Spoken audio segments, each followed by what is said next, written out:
Qu'est-ce que tu as fait samedi soir? Ce que ressent ton autre, ce que pense ton autre ce dimanche 15 mars, et c'est pas folichon parce qu'en fait j'ai l'impression qu'il a essayé de savoir ce que tu as fait.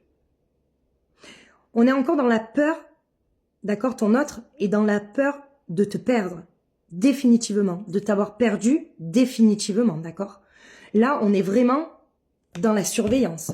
Peu importe. Alors vous allez me dire, oui, mais moi je l'ai bloqué, il peut pas, mais il peut se renseigner en fait. Si vous avez des amis en commun, peu importe. Peut-être que un ami qui vous connaît a pu le renseigner. Ah, ben je l'ai vu à cet endroit. Ton autre n'est plus du tout ancré pour moi en fait. Il est totalement instable. C'est une insécurité émotionnelle, d'accord? Il a du mal à se détacher de plein de choses en fait, de certains fardeaux. Je pense que on est encore dans la culpabilité. Hein. On est dans la culpabilité parce que ton autre a eu un déclic, comme quoi en fait c'était toi en fait. Hein.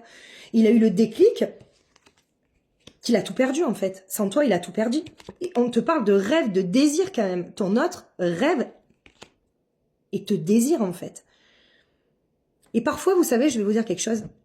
C'est quand on perd quelqu'un qu'on se rencontre vraiment, qu'on se rend compte vraiment de sa vraie valeur. Et moi, j'ai l'impression que ton autre, il y a plein de personnes dans cette situation-là. En fait, ton autre s'est rendu compte de ta valeur, en fait, une fois qu'il t'a perdu. Tout simplement. Et ce dimanche matin, c'est vraiment pas folichon.